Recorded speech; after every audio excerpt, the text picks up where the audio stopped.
하나님 아버지, 예배하러 나온 우리 모두의 심령을 주께서 돌보아 주시고 다시 새롭게 하시고 우리의 눈과 마음이 주님만 바라보게 하여 주시옵소서. 참 좋으신 우리 주님을 힘껏 예배하며 그 안에서 뛰노는 시간 되게 하여 주시옵소서. 감사합니다.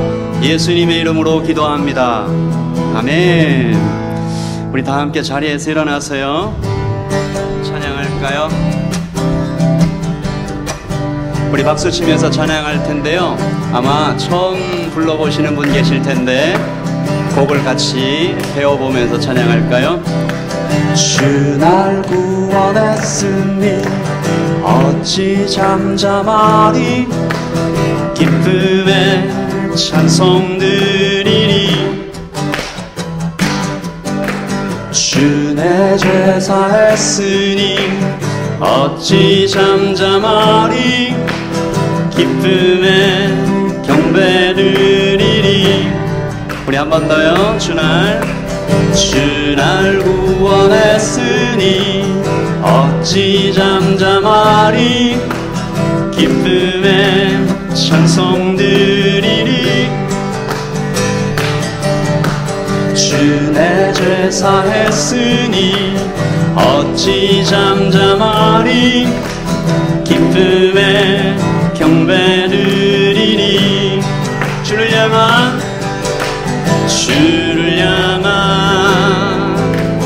나의 사랑 멈출 수 없네, 멈출 수 없네. 나 기쁨에 춤추리, 내 모든 슬픔 바꾸셨네. 나 기쁨에 춤추리, 내 모든 삶 주 안에 있네. 우리 다시 한번요. 주 날 구원했으니 어찌 잠잠하리, 기쁨의 찬송 드리리. 주 내 죄 사했으니 어찌 잠잠하리, 기쁨의 경배 드리리. 주를 향한 나의 사랑 멈출 수 없네, 멈출 수 없네. 나 기쁨에 춤추리, 내 모든 슬픔 바꾸셨네. 나 기쁨에 춤추리, 내 모든 삶 주 안에 있네. 나 기쁨에 춤추리, 내 모든 슬픔 바꾸셨네. 나 기쁨에 춤추리, 내 모든 삶 주 안에 있네. 우리 큰 박수로 하나님께 다시 한번 찬양을 드립니다.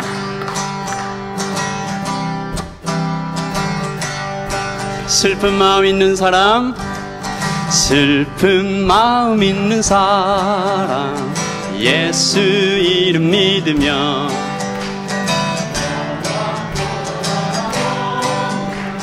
기쁜 마음 얻으리. 예수의 이름은 세상의 소망이요, 예수의 이름은 전국의 기쁨일세. 거룩하신 거룩 너의 방패 삼아라. 환난 시험 당할 때에 주께 기도드려라. 예수의 이름은 세상의 소망이요, 예수의 이름은 전국의 기쁨일세. 존귀하신 주의 이름 우리 기쁨대로다. 주의 품에 안길 때에 기뻐 찬송 부르니 예수의 이름은 세상의 소망이요. 예수의 이름은 전국의 기쁨일. 우리 날 길 나간 후에 우리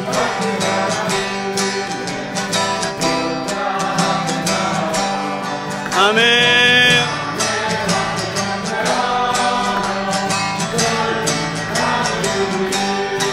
예수의 이름은 세상의 소망이요. 예수의 이름은 전국의 기쁨. 예수의 이름은 세상의 소망이요. 예수의 이름은 전국의 기쁨일세. 예수의 이름은 세상의 소망이요.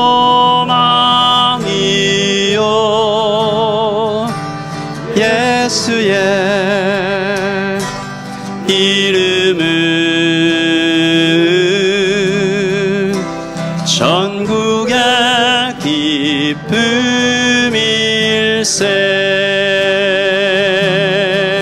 우리 한 번 더 하나님께 큰 박수로 영광을 올려드립니다. 우리 다 함께 자리에 앉으셔서 계속해서 찬양할까요?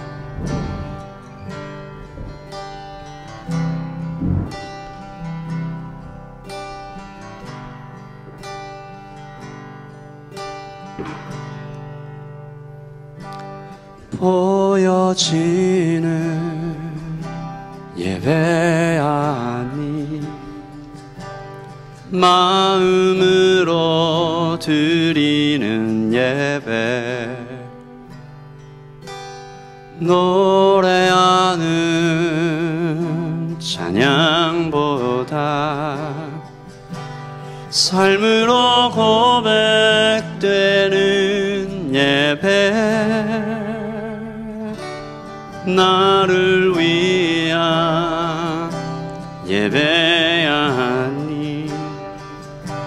주님 뜻을 향한 예배,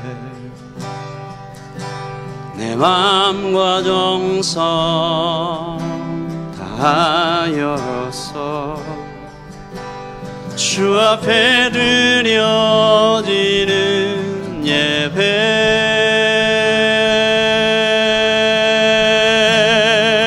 주 앞에 엎드려 경배합니다. 온전한 예배, 내 맘의 예배, 내 모든 것 받기 합당하신 분, 주 앞에 엎드려 예배합니다.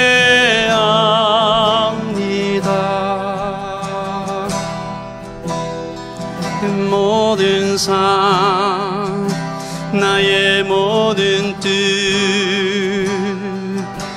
말씀 앞에 순종하는 삶의 예배 드리기 원하네. 우리 한번 기도하겠습니다. 우리의 마음 가운데 예배를 방해하는 것들이 있다면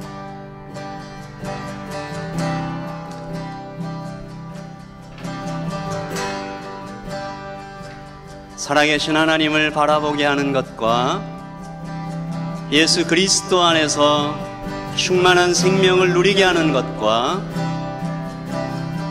성령의 임재를 체험하는 것, 방해하는 것 있다면 이 시간 온전히 내려놓고 찬양의 가사처럼 보여지는 예배가 아니라 마음으로, 나를 위한 예배가 아니라 주님 뜻을 향해 하나님 예배를 주께 드리고 싶습니다. 우리 같이 한번 기도하겠습니다.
보여지는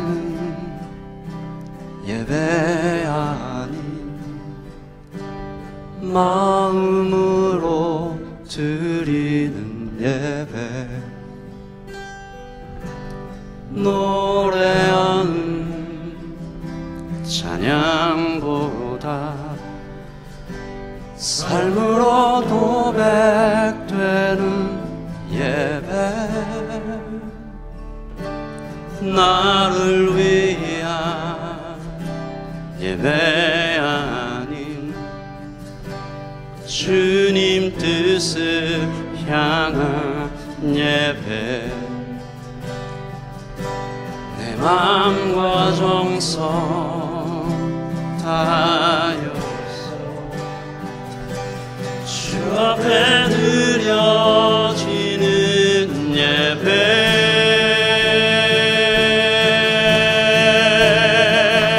주 앞에 엎드려 경배합니다.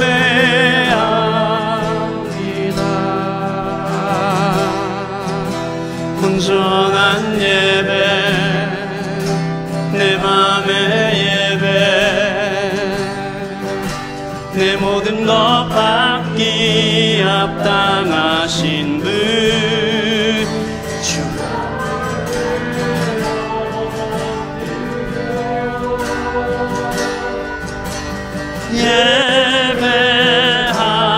예배합니다.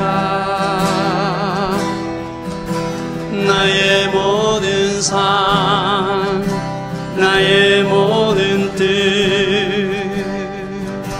말씀 앞에 순종하는 삶의 예배 드리기 원하네. 주 앞에 엎드려 경배합니다.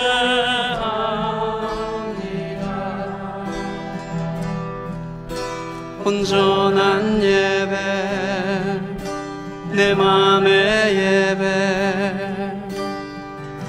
내 모든 것 받기 합당하신 분, 주 앞에 엎드려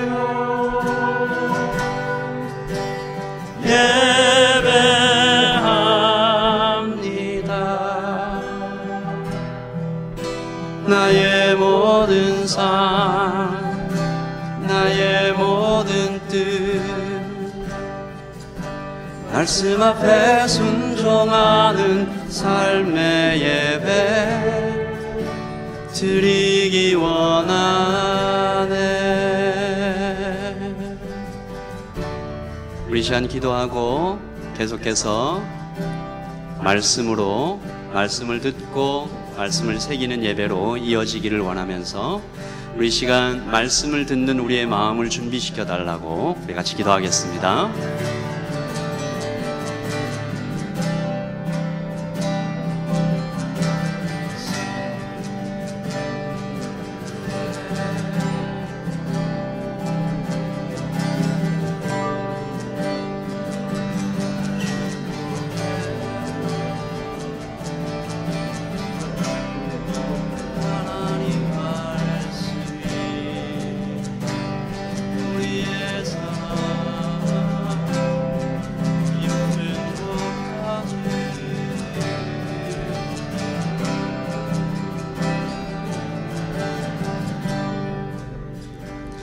하나님 아버지, 예배하러 왔습니다.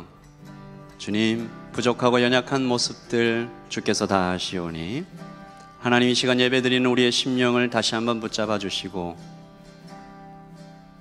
주께서 보이시고자 하는 하나님 나라의 높은 뜻과 우리 안에 부으시고자 하는 모든 신령한 복을 놓치지 않는 예배되게 하여 주시옵소서. 하나님, 말씀을 전하는 자와 듣는 자가 모두 한 마음으로 한 성령 안에서 이 말씀이 머리로 듣는 것뿐만 아니라 귀로 듣는 것뿐만 아니라 가슴에 새겨지고 온몸이 주님 안에서 변화되는 시간 될 수 있도록 도와주시옵소서. 하나님 아버지, 오늘 이 시간에 귀한 헌금으로 하나님 앞에 드린 모든 지체들에게 함께 하시고 또한 몸의 수고로 하나님 교회 예배를 위하여 하나님 나라를 위해 수고한 모든 형제와 자매들에게 드려진 재정과 드려진 시간과 드려진 땀과 눈물을 주님께서 받아주셔서 귀하게 다시 사용될 수 있도록 하나님 나라를 위하여 귀하게 사용될 수 있도록 주님 인도하여 주시옵소서. 하나님 감사합니다. 예수님의 이름으로 기도합니다. 아멘. 네, 하나님 말씀 함께 보겠습니다. 에베소서 1장부터 6절 말씀입니다.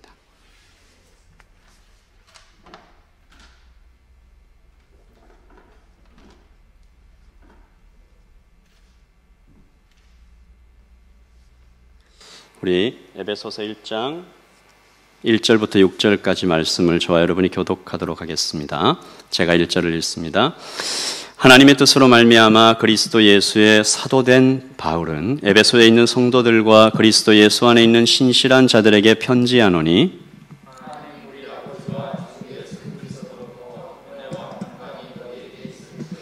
찬송하리로다. 하나님 곧 우리 주 예수 그리스도의 아버지께서 그리스도 안에서 하늘에 속한 모든 신령한 복을 우리에게 주시되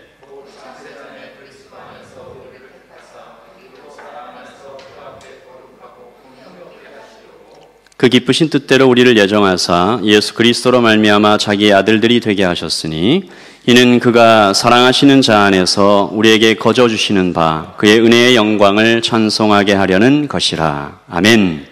하나님의 말씀입니다. 우리 한 번 더 읽으시면서 묵상하도록 하겠습니다. 네, 예배하러 오신 모든 분들을 예수님의 이름으로 환영하고 축복합니다. 제가 지금 찬양 인도를 하고 났더니 너무 더워가지고 이 자켓을 못 입을 것 같습니다. 양해를 좀 부탁드리겠습니다. 이 상태로 그대로 말씀을 전하도록 하겠습니다. 오늘 설교의 제목이 좀 거창합니다. 문화변혁이라는 제목인데 이 제목은 지난 목요일부터 시작된 에베소서 묵상 때문에 이 제목이 나왔는데요. 에베소서는 에베소라는 도시에 보낸 사도 바울의 옥중 서신이잖아요. 감옥에서 쓴 편지. 에베소라는 단어를 들을 때 저에게 딱 떠오르는 두 가지 사건이 있거든요. 한 가지는 사도행전에 나온 여러분 사건 아시죠?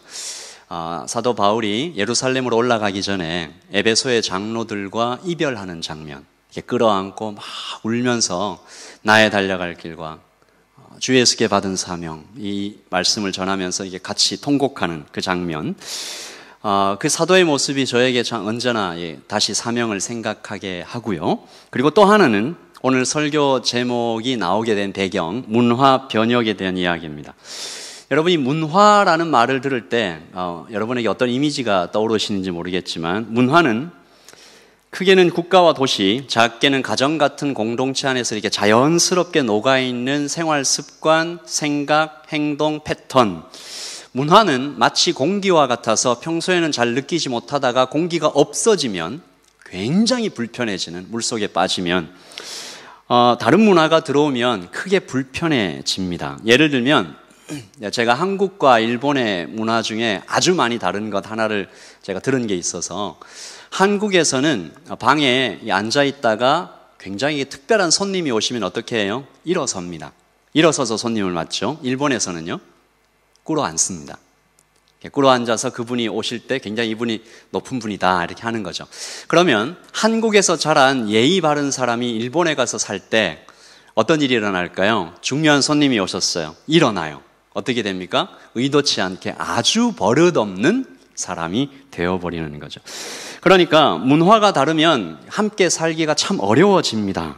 어떻게 해야 될까요? 내가 그 문화를 따라가든지, 그런 말이 있잖아요. 로마에 가면 로마의 문화를 따르라, 그렇게 따라가든지, 아니면 그 사람 보고 내 문화를 따라오라고 하든지, 혹은 제3의 새로운 문화를 창조해내야 됩니다. 예수님을 믿는 순간 우리는 세상의 문화에서 하나님 나라의 문화로 들어가는 거죠. 그러니까 그때부터 문화의 충돌이 크게 일어나는 겁니다. 그래서 사도는 로마서 12장 2절에서 이렇게 말씀하셨죠. 같이 읽어보겠습니다. 너희는 이 세대를 본받지 말고 오직 마음을 새롭게 함으로 변화를 받아 하나님의 선하시고 기뻐하시고 온전하신 뜻이 무엇인지 분별하도록 하라. 아멘. 본받지 말라. 하나님 나라의 새로운 문화를 익히고 내 몸에 아주 그냥 깊이 새겨질 때까지 세상 문화 본받지 말라. 그러니까 이 말씀은 거꾸로 뒤집어 보면 로마의 교회 안에 어떤 사람들이 있었다는 거죠? 세상 문화를 그대로 따라가는 사람들이 여전히 남아 있었다라는 것입니다. 예수님을 믿었는데 세상 문화를 따라가는 사람이 있어요. 자, 그렇다면 이 사람은 세상 문화와 충돌할까요, 안 할까요? 충돌하지 않습니다. 이 사람은 그냥 편안하게 살아갈 수 있습니다. 예수님을 믿었는데 아무런 문화의 충돌이 일어나지 않아요. 이것이 우리가 지난주 말씀에서 잠깐 다뤘던 복음을 말로만 받은 사람들. 다시요. 복음을 말로만 받은 사람들. 여러분, 오클랜드에 라이트 처치가 세워져 가고 있습니다. 지금 우리가 함께 예배하면서 너무 행복하고 우리 숫자가 작아도 참 좋아요, 너무 좋아요 이렇게 우리 서로 얘기하고, 저도 그렇지만 저에게는 아침 저녁으로 짓눌리는 것 같은 큰 부담이 있습니다. 여러분, 예루살렘에 교회가 세워졌어요. 어느 정도 이게 저희는 이렇게 인원이 작게 시작했지만 베드로가 설교를 딱 했을 때 예루살렘에 세워진 첫 번째 교회는 성도가 3,000명이었습니다. 남자만 셌을 때 3,000명이었어요. 그렇게 어마어마한 교회가 세워졌는데 또 교회 안의 모습은 얼마나 아름다웠어요? 서로 막 음식을 나누고 함께 모여 찬양하고 가난한 사람 한 명도 없고 너무 좋았단 말이죠. 그 교회도 우리처럼 참 좋았어요. 근데 그들이 잊어버린 게 있습니다. 예수님의 말씀을 잊어버렸죠. 예수님이 뭐라고 하셨어요? 너희는 가서 모든 족속으로 제자를 삼아 나가서 세상의 문화를, 세상 사람들을 변화시키라는 하나님의 말씀이 있었는데 그냥 가만히 있었다고요. 그러니까 우리 교회도 지금 우리끼리는 편안하고 익숙하고 행복하지만 이 수준에서만 머물게 되면 어떻게 될까? 교회는 세워진 곳에서 소금과 빛으로 문화를 바꾸어 나가야 하는데 우리 이렇게 그냥 머물러 있으면 어떻게 되는 것일까?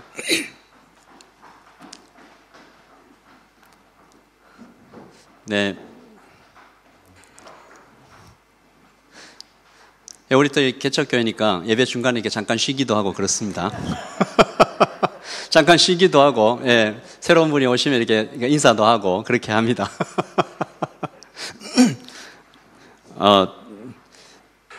일찍 다니시길 바랍니다. 아유, 그래서 참 이뻐요. 같이 예배드리고. 이렇게 되면 제가 어디까지 설교했는지 까먹었는데, 자, 어쨌든 계속 예배를 계속 진행하겠습니다. 여러분, 교회가 세워졌는데 우리끼리만 너무 행복하고 좋다. 그러면 하나님께서 나중에 흩어버릴 수 있습니다. 이것은 굉장히 무서운 말씀이기도 한데, 디아스포라라는 말이 참 아름답게 쓰이는 말이지만 사실은 그 배경에서 나온 거거든요. 예루살렘 교회가 너무 자기들끼리 행복하고 좋고 근데 여기에 머물게요. 이렇게 돼버리니까 하나님께서 사명을 이루라. 지금도 우리 라이트 처치 교회 성도분들이 너무 한 분 한 분 자랑스럽게 잘하고 계시지만 새로운 누군가가 교회에 잠시 방문할 때에도 우리의 인사말에 복음의 따뜻함이 담겨지기를 바라는 것이고, 직장과 학업과 삶의 자리에서 나를 통해서 복음이 흘러가는 것에 대해서 한순간도 잊지 않기를 저는 소원하고 있는 것입니다. 하지만 때때로 제가 이 문화 변혁이라는 주제로 제목으로 말씀을 전할 때 우리 마음 가운데 좀 막막하다라는 생각이 떠오를 때가 꽤 있어요. 주님 바라볼 때는 막상 좀 힘이 나는데 제가 아까 사실은 찬양과 여러분과 함께 찬양을 할 때 속으로 많이 웃었거든요. 왜냐하면 이 찬양들은 지난 금요일 날 크라이처치에서 올라온 청년들과 함께 드렸던 찬양이 이제 두 곡이 있어요. 제가 제 안에 그때의 그 감격과 그 분위기가 좀 마음에 있어가지고 같이 했는데 참 좋았어요. 그러니까 참 막막할 때가 있단 말이죠. 주님을 바라볼 때는 힘이 나는데 막상 세상 속에 들어가면 세상을 변화시킨다, 문화를 바꾼다, 우리가 어떻게, 그런 생각이 드는 것이 사실입니다. 어쩌면 버티는 것도 힘들다라고 느껴지죠. 여러분, 그럼 우리가 2000년 전 그 에베소로 한번 되돌아가 볼 필요가 있어요. 2000년 전 에베소라는 도시에 간 항구 도시, 오클랜드랑 비슷해요. 오클랜드에서도 복음을 가지고 세상을 변화시킨다는 것이 이렇게 막막한데 에베소는 그때 아예 이방 신의 도시였습니다. 그리고 그뿐인가요? 죽이려고 달려드는 유대인들이 사방에 있었고 로마의 칼과 헬라의 철학과 각종 잡다한 미신들이 가득한 곳에서 에베소 교회를 바울이 개척합니다. 그리고 3년이 지나요. 그런데 에베소의 교회가 개척된 지 3년 만에 대단한 일이 하나 일어나죠. 사도행전 19장 19절입니다. 우리 같이 읽겠습니다. 시작. 또 행하던 많은 사람이 그 책을 모아 가지고 와서 모든 사람 앞에서 불사르니 책값을 계산한 즉 은 5만이나 되더라. 아멘. 문화 변혁. 마술하는 사람들, 당시 에베소의 정치와 경제와 문화와 사회를 거의 주도하고 있었던 사람들이죠. 지금도 그 한국의 정치인들 좀 어려운 일이 있으면 점치러 가잖아요. 에베소는 더 했습니다. 그건 아예 근간을 이루고 있었던 한 문화였는데 이 사람들이 어떻게 했다고요? 개척됐지 3년 만에 자기들 책을 다 가지고 와서 광장에서 불태웠다고요. 이때 태운 책들의 가격이 은 5만, 지금 가격으로 50억에서 100억에 해당하는 큰 돈입니다. 돈도 돈이지만 마술을 하던 사람이 그 책을 태웠다는 것은 무슨 말이에요? 나는 이제부터 완전히 과거와는 끊어내겠다. 직업을 잃는 거예요. 그 전에 행했던 모든 것들에서 완전히 이렇게 변화된다는 얘기니까 도시의 문화가 바뀌었다라고 우리가 볼 수 있는 거죠. 바로 이 지점입니다. 사도와 에베소 교회가 에베소의 문화를 바꾸기 시작한 그 순간을 제가 읽었을 때 저에게 하나님이 주시는 참 위로가 하나 찾아왔습니다. 이 사건은 아주 부럽고 놀랍기도 하지만 우리에게 저와 똑같이 여러분에게도 위로와 용기를 불러일으킬 것입니다. 사도가 에베소에 도착했을 때 얼마나 마음이 그냥 콱 무너졌을까요? 이게 뭐 다 이방신이고 제사드리고 음란과 쾌락과 여기에 복음을 전해갖고 도대체 사도는 그 도시의 문화를 바꾸기를 간절히 원했을 거예요. 그러면 사도는 어떤 방법을 취할 수 있었을까요? 사도가 어떤 사람이죠? 바울은 최고의 학자였습니다. 그리고 로마의 시민권자였습니다. 그리고 로마의 관원이었어요. 네트워크가 많아요. 자기가 충분히 할 수 있어요. 그러니까 그가 마음만 먹었으면 얼마든지 정치적으로, 사회적으로, 심리적인 어떤 노력으로 에베소의 문화 변혁을 시도할 수 있었습니다. 그런데 그는 그렇게 하지 않고 오히려 자신의 지식과 경험을 다 버리고 이거 완전히 그 배설물이다라고 생각하고 나서 그가 뭘 했죠? 여러분 저를 한번 따라서 해주십시오. 사도는 교회를 세웠다.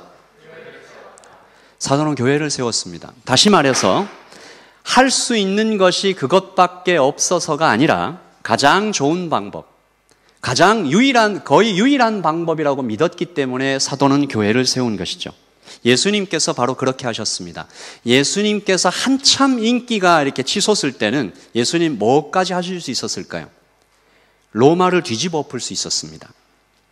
이스라엘을 완전히 이렇게 통치할 수 있을 만한 권력을 가질 수 있었어요. 언제쯤요? 오병이어로 사람들을 이렇게 5,000명씩, 7,000명씩 먹이실 때 예수님 그렇게 하지 않으셨습니다. 어떻게 하셨어요? 예수님은 12제자를 키워서 교회를 세우기를 원하셨습니다. 그래서 그 12제자로 시작된 초대교회가 예루살렘과 온 유대 그리고 지금 에베소의 문화를 바꾸게 되었다는 것이죠.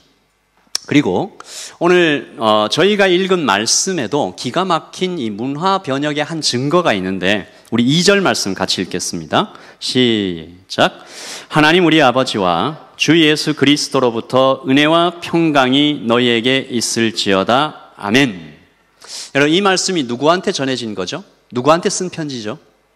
에베소 교회에게 쓴 편지입니다. 정부의 권력기관이나 지식인들에게 쓴 편지가 아니고 교회에게 쓴 편지예요. 무슨 말이에요? 이 말씀을 통해서 교회의 문화가 먼저 바뀌기를 원했다라는 것입니다. 여러분 이 말씀에서 은혜라는 단어와 이 평강이라는 단어가 굉장히 중요합니다. 이 은혜라는 단어와 평강은 그 당시 사람들이 쓰던 인사말이었어요. 은혜는 헬라 사람들, 그리스 사람들이 쓰던 카리스라는 인사말, 평강은 유대인들이 쓰던 에이렌의 히브리어 말로 샬롬이라고 썼던 인사말이었습니다. 지금은 이 은혜와 평강을 우리가 말할 때 너무 자연스럽죠. 여러분 여기 뭐라고 써 있어요? 은혜와 평강이 어디서부터 온다고요?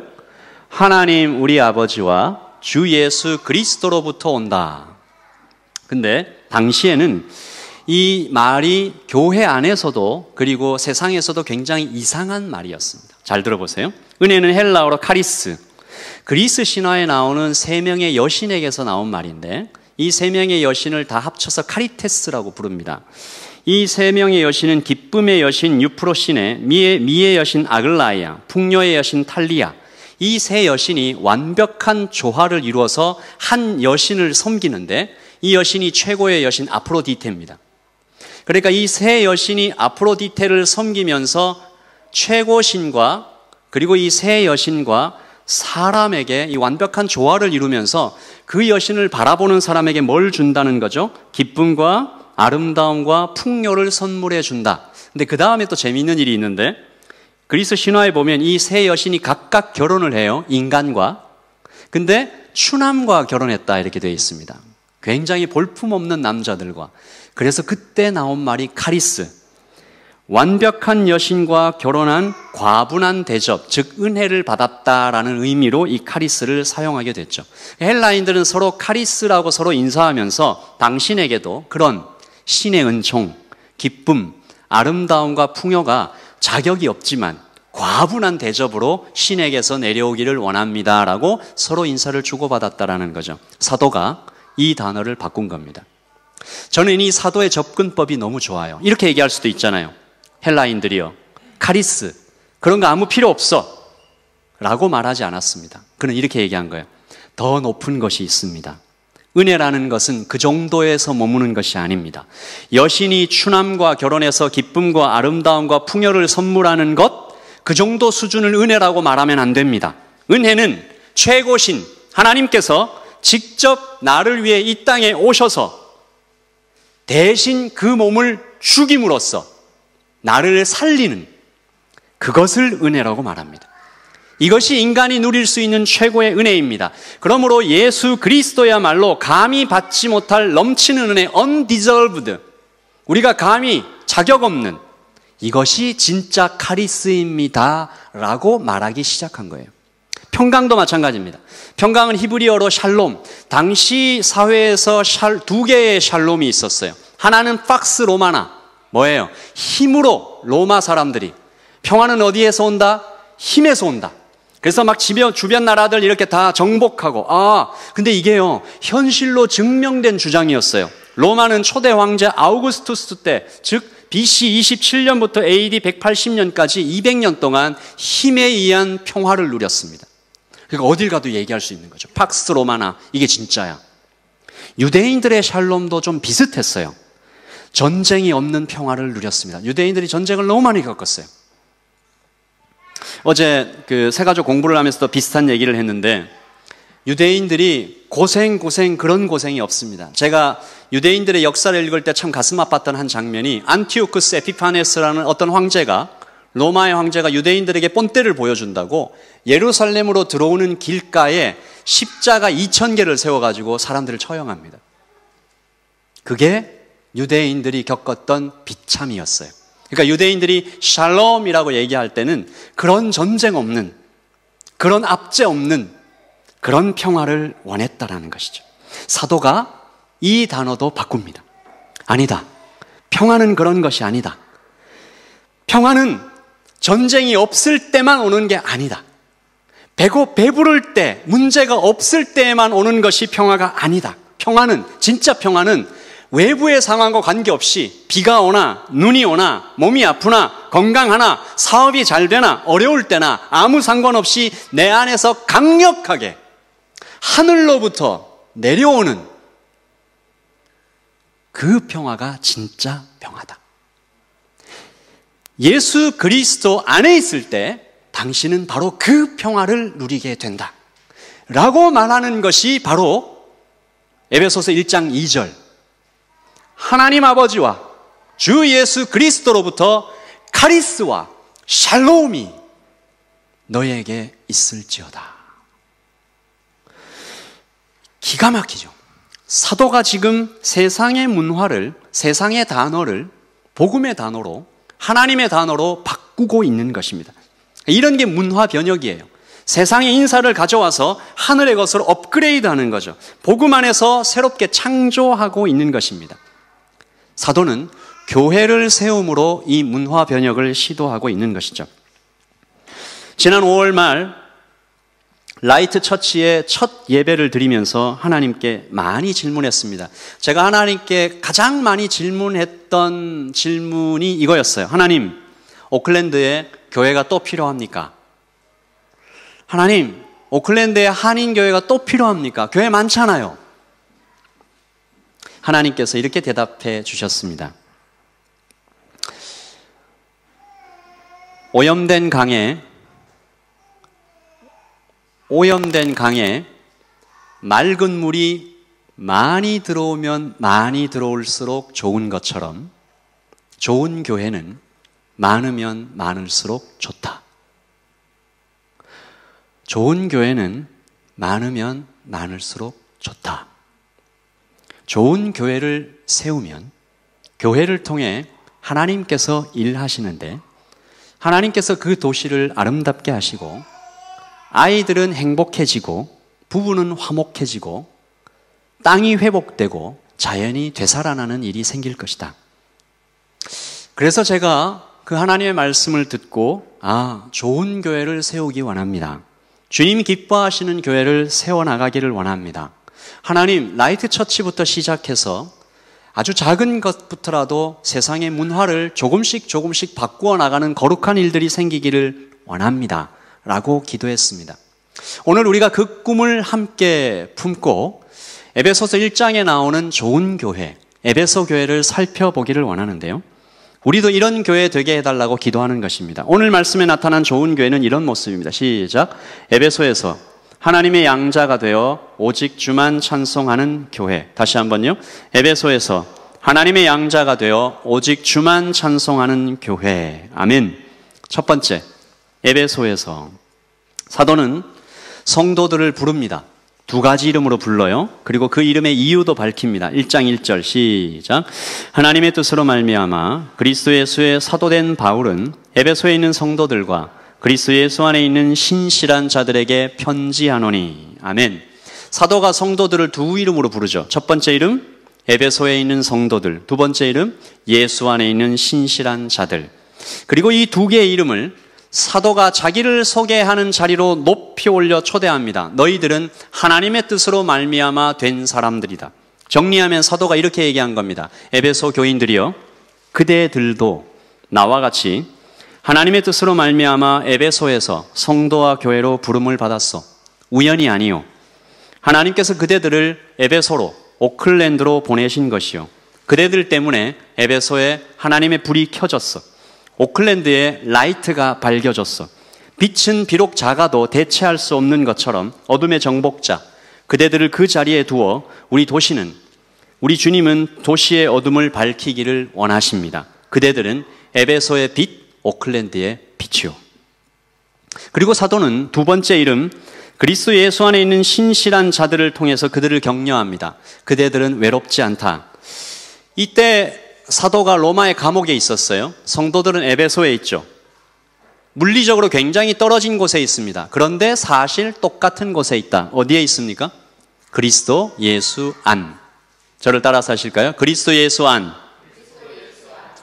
사도들과 에베소 성도들뿐만이 아니라 고린도에 있는 성도들도, 빌립보에 있는 성도들, 데살로니가, 로마, 예루살렘, 전 세계의 모든 성도들이 다 그리스도 예수 안에서 만납니다. 그리고 시간의 간격도 뛰어넘죠. 수천 년 전의 성도들과 미래의 성도들도 다 이곳에 있습니다. 그러므로 여러분들이 주소가 다 다르죠. 어떤 분은 허익에 있고 어떤 분은 핸더슨에 있고 다 달라요. 그런데 물리적인 주소와 시간의 주소는 다 다르지만 영적인 주소지가 똑같습니다. 어디입니까? 주 예수 그리스도 안. In Jesus Christ and Christos. 그러므로 그리스도 안에서만 우리가 행복할 수 있다라고 사도 바울이 이야기하는 것이고, 에베소에서라는 말은 우리를 오늘이라는 시간과 여기라는 장소에 두신 하나님의 섭리와 부르심에 대한 이야기, 시간과 공간을 초월하여 에베소와 오클랜드가 예수님 안에서 하나가 되어 만나는 하나님의 격려입니다. 그러므로 이 말씀은 두 가지를 우리에게 알려주는데, 자, 따라서 하십시다. 우연이 아니다. 혼자가 아니다. 한 번 더. 우연이 아니다. 혼자가 아니다. 우리는 여기 오클랜드의 라이트 처치에 보냄을 받았는데, 누군가의 아버지와 남편과 아내와 엄마와 운전사와 간호사와 학생과 선생님, 엔지니어와 디자이너와 목사로 부름을 받았는데 각자의 자리에서 빛으로 보냄을 받은 것이다. 우연이 아니다. 또 혼자가 아니다. 그리스도 예수 안에서 우리가 다 만났고, 진보와 보수와 남자와 여자가 누구든지 만나 예수 안에서 하나가 되는, 과거와 현재가 만나는 주님의 품 안이다. 그렇게 이 에베소라는 단어가 사용이 된 것입니다. 그리고 두 번째, 같이 읽을까요? 시작. 하나님의 양자 되어. 에베소에서 영적인 주소지가 같은 이 교회 성도들에게 사도가 이렇게 얘기합니다. 3절 시작. 찬송하리로다. 하나님 곧 우리 주 예수 그리스도의 아버지께서 그리스도 안에서 하늘에 속한 모든 신령한 복을 우리에게 주시되 아멘. 하늘에 속한 모든 신령한 복. 복하면 우리 참 좋잖아요. 이 복은 어떤 것일까요? 하늘에 속한 모든 신령한 복은 어떤 것일까요? 사도는 이렇게 말했습니다. 자, 4절 시작. 곧 창세 전에 그리스도 안에서 우리를 택하사 우리로 사랑 안에서 그 안에 거룩하고 흠이 없게 하시려고 그 기쁘신 뜻대로 우리를 예정하사 예수 그리스도로 말미암아 자기의 아들들이 되게 하셨으니. 신령한 복이 여기 나오죠. 4절에 보시면 택하사, 또 거룩하고 흠이 없게 하사, 5절에 예정하사, 그리고 아들들이 되게 하사. 자, 그 다음 그림 한번 보여주시죠. 잘 보이십니까? 아까 4절과 5절에 나타난 모든 신령한 복이 여기에 다 있는데, 이걸 영어로 좀 써놓긴 했는데요. Order of Salvation이라고 그래가지고 구원의 서정, Order of Salvation, 구원의 순서. 제일 밑에 Election, 하나님이 선택하사, Calling, 부르시고, Regeneration, 거듭나게 하시고, Conversion, 회심케 하시고, justification, 의롭게 하시고, 그 다음에 adoption, 하나님의 양자가 되게 하시고, sanctification, 그 다음부터 거룩하고 흠이 없게 성화시키시고, 그 다음요 preservation, 하나님이 절대로 놓지 않으시고 손을 꽉 잡아서 마지막 glorification, 영화롭게 될 때까지 하나님께서 데리고 가신다. 여기 안에 있는 이 모든 것이 사도가 교회가 꼭 받아야 할 신령한 복이라고 말했습니다. 그리고 그 신령한 복의 가장 중심에 있는 것이 adoption이에요. 5절 말씀 다시 읽겠습니다. 시작. 그 기쁘신 뜻대로 우리를 예정하사 예수 그리스도로 말미암아 자기의 아들들이 되게 하셨으니 아멘. 에베소에서 그리스도 예수 안에서 그리고 예수님의 안에 있는 신실한 자들이 꼭 받아야 할 신령한 복. 다시 말해서 땅에 속했던 나였는데 이제부터 하늘에 속하게 되었으니까 세상의 문화는 버리고 하늘의 문화로 옮겨오자라는 것입니다. 그리고 마지막 세 번째요. 시작. 오직 주만 찬송하는 교회. 6절 말씀을 같이 읽습니다. 시작. 이는 그가 사랑하시는 자 안에서 우리에게 거저주시는 바 그의 은혜의 영광을 찬송하게 하려는 것이라. 6절 공동 번역으로 한 번 더 읽을게요. 시작. 우리에게 거저주신 이 영광스러운 은총에 대하여 우리는 하나님을 찬양할 수밖에 없습니다. 에베소에서 영적인 주소지는 그리스도 예수 안에서 신령한 복을 받아서 하나님의 양자가 된 사람들은 어떻게 할 수밖에 없습니다. 하나님을 찬양할 수밖에 없습니다. 여러분, 그러니까 우리가 예배하는 것과 찬양하는 것은 숙제가 아닙니다. 자연스러운 반응이고 반응이어야만 합니다. 거듭난 사람, 예수님과 연합된 사람들은 이렇게 살아간다는 것입니다. 헬라의 카리스보다, 유대인의 샬롬보다 예수 그리스도 안에 있는 은혜와 평강을 더 가치 있게 여기면서 살아가게 된다라는 것입니다. 그런데 이 부분부터 여러분과 좀 불편한 이야기를 좀 같이 해야 될 것 같아요. 이 땅에 교회로 존재하는 그 안에 있는 성도들 중에 실제로 머리로 아는 게 아니고 실제로 예수님의 카리스와 예수님의 샬롬을 마음속 깊은 곳에서부터 진짜로 원하는 사람은 몇 명이나 될까? 교회 안에 10명의 성도가 모여서 예배하고 있다면 그 중에 몇 명이나 진짜로 정말로 팍스 로마나 힘에 대한 욕망, 맘몬, 돈에 대한 욕심보다 하늘에 속한 신령한 복을 정말로 귀하게 여기는 사람은 얼마나 될까? 저는 최근에 좀 충격적인 얘기를 들었어요. 한 목사님이 한국에서도 그렇게 꽤 영향력 있게 사역하시는 분들이 이렇게 얘기하시더라고요. 제가 지금까지 3개의 교회에서 목회를 하고 이제 새롭게 개척하고 있는데 하나님 앞에 제가 양심적으로 정말 솔직하게 대답할 때 20%가 안 되는 것 같습니다. 그래서 우리가 지금 10명이 넘잖아요. 어떻게 받아들여야 될까요? 그러니까 여러분 중에 한 분이 나는 아닐 거야 생각하면 또 한 사람 빼놓고는 다 아닌 거예요. 이걸 이렇게 숫자로 들으니까 제가 좀 떨려요. 지난 금요일에 크라이처치에서 청년 10명이 한 목사님과 오클랜드의 한 작은 교회에 예배하러 올라왔습니다. 금요일에 올라와서 그 토요일에 내려갔어요. 금요일에 올라와서 금요일 저녁에 예배하고 토요일 날 내려갔어요. 그 중에 어떤 청년은 항공료가 300불이 넘게 나왔다고 그래요. 한 청년이 목사님께 말합니다. 목사님, 우리 미친 것 같아요. 예배 한번 하자고 이 돈을 내고 하루 있다가 다시 간다고요. 그런데 제가 그 형제 자매들 보니까 너무 행복해 보여요. 제가 그 목사님한테 여러 번 물어봤어요. 뭐 때문에 오시냐고. 저는 좀 이렇게 거창한 걸 좋아하나 봐요. 오클랜드의 영적인 부흥과 뉴질랜드의 정말 그 회개와 크라이처치 뭐 이런 얘기들 하니까 아니요 목사님, 그런 거창한 거 말고 저는 그저 청년들과 함께 오클랜드에 와서 오클랜드에 있는 청년들과 함께 예배하고 싶었어요. 여러분, 그냥 알바니에 있는 아주 작은, 여기보다 더 작아요, 아주 작은 공간에서 그 누가 알았을까? 거기에 참석한 약 한 30명 정도밖에 안 되는 그 정도 인원,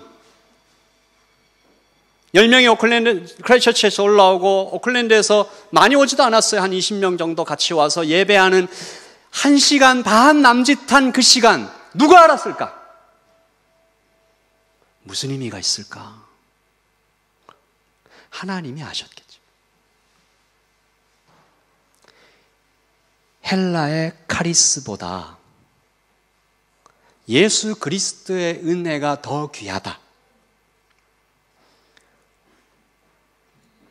사실 제가 아까 사도 바울이 얘기했던 하늘에 속한 모든 신령한 복을 우리에게 주시되라고 얘기했을 때 4절 5절 나오니까 여러분 솔직히 실망하는 표정이었잖아요. 예정하심, 선택하심, 거룩하고 흠이 없게 하심, 우리 다 알아요. 마치 이렇게 영화의 스포일러를 다 들어버린 것처럼. 정말 귀하다. 우리가 그렇게 여기고 살고 있냐라는 거죠. 예배 후에도 그 청년들이 늦은 밤까지 자리를 떠나지 않고 계속해서 교제하면서 하나님 나라 이야기들을 하고, 그래서 저도 그 청년들에게 이렇게 얘기했어요. 언젠가 우리 라이트 처치의 청년들, 라이트 처치의 우리 성도님들도 크라이처치에 내려가서 그렇게 함께 예배하고 하나님 나라를 높이기를 원한다. 꼭 그렇게 합시다 라고 얘기했습니다. 오늘 우리가 하나님께 대답하셔야 됩니다. 하나님께서 질문하실 때 헬라의 카리스보다, 팍스 로마나보다 하나님 아버지와 주 예수 그리스도로부터 내려오는 은혜와 평강이 더 좋으냐? 그런 세상의 단어들을 하나님 나라의 단어들로 이렇게 바꾸어가는, 문화를 바꾸어가는 그런 일에 누가 함께 하겠느냐? 라고 물을 때 손을 드셔야죠. 주님, 저를 한번 따라서 해주십시오. 주님, 진심을 담아서 하셔야 됩니다. 주님, 제가 여기 있습니다. 저를 사용해 주십시오.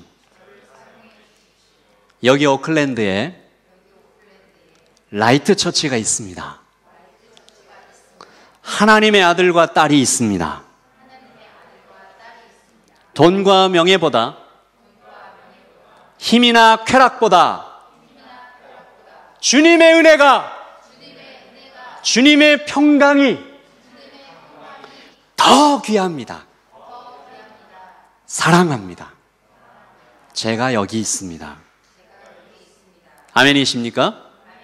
네. 제가 목요일 아침 기도회 때 이런 말씀을 드렸습니다.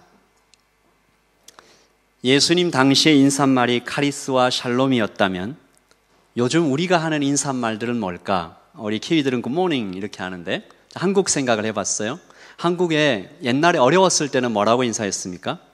안녕하십니까? 이렇게 인사했죠. 무슨 말이에요? 밤새 안녕하십니까? 굶어 죽는 사람이 많아서, 여러 가지 의미로. 요즘은 뭘까? 생각해 보니까 한국을 포함하여 세상 사람들이 거의 가장 소망하는 두 개는 건강, 부자. 이 두 가지 같아요. 교회가 이 단어들을 업그레이드 할 수 있을까? 한국 사람들의 요즘은 좀 지나간 것 같은데, 막 부자 되세요 이런 인사말도 있지 않았어요? 제가 어느 상점에 갔는데 재미있는 글귀가 이렇게 화장실 앞에 붙어 있어서, 한국 음식점이었는데 돈 세다가 지쳐 쓰러지게 뭐 이렇게 써놨더라고요. 돈 세다가 지쳐 쓰러지게 해주세요. 뭐 이렇게.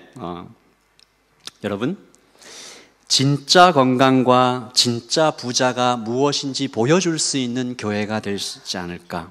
몸짱과 얼짱이 아니라 맨션과 좋은 차가 아니라 요트가 아니라 이런 것이 진짜 건강입니다. 이런 것이 진짜 부자입니다. 얼마 전에 한국의 한 연예인이 광복절 77주년을 기념한 8.15 기부 마라톤을 뛰었대요. 굉장히 길게 뛰었겠죠. 그 마라톤을 통해서 약 10억 정도의 성금을 모아서 독립유공자, 그러니까 옛날 일제시대 때 고생했던 분 그 후손들의 집을 지어주었다라는 뉴스를 봤습니다. 쳐다봤더니 올해뿐만이 아니고 올해가 3년째였어요. 지금까지 총 21억을 모아서 현재까지 6개의 집을 마련해서 그렇게 어려운 후손들에게 나누어 줬더라고요. 이 사람은 우리하고 주소가 같은 사람입니다. 그리스도 예수 안에서 영적인 주소가 같은 사람이에요. 예수님 안에 있는 하나님의 양자예요. 그리고 사도 바울처럼 건강과 돈이라는 이 두 개의 단어를 하늘의 단어로 업그레이드 했어요. 마라톤을 뛸 만큼 자기의 몸을 건강하게 해서, 그리고 많은 돈을 기부를 받아서 자기의 돈을 더해서 할 수 있는, 복음 안에서 재창조했던 참 아름다운 소식을 들었습니다. 우리 라이트 처치가 세워져 가는데 예루살렘의 초대교회처럼 우리끼리 너무 좋아요, 주님. 예배 드리는 거 참 좋아요. 이 수준에서만, 이 좋은 거예요. 이게 나쁘다는 게 아니고, 이 수준에서만 멈추고, 그렇게 끝나지 않도록 우리 같이 읽어볼까요? 그 다음요. 시작. 오클랜드에서 하나님의 양자 되어 오직 주님만 높이며 좋은 교회가 되게 하소서. 한 번 더요. 오클랜드에서 하나님의 양자 되어 오직 주님만 높이며 좋은 교회가 되게 하소서. 아멘. 기도하겠습니다.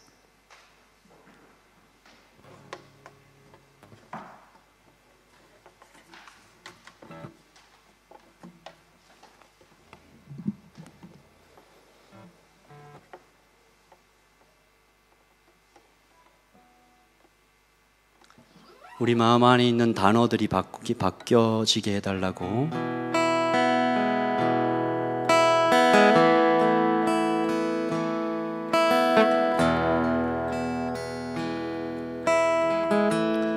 사도는 에베소 교회와 함께 당시 세상이 가장 갈망했던 카리스와 샬롬이라는 단어를 바꾸어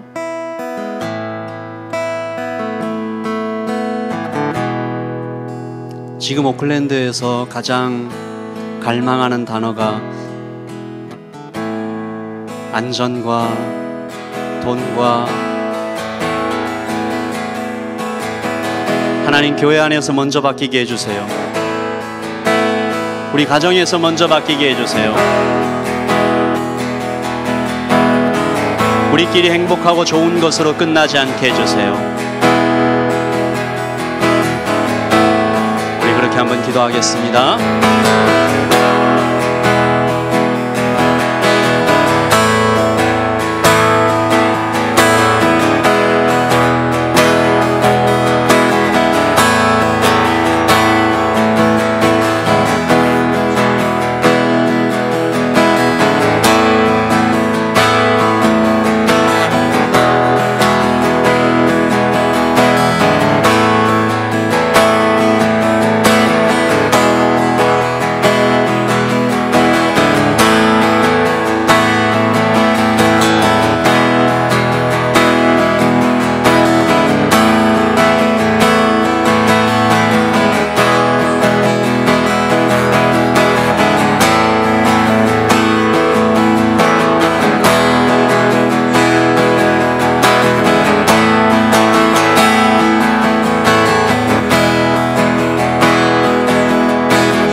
자리에서 일어나서 같이 찬양하겠습니다.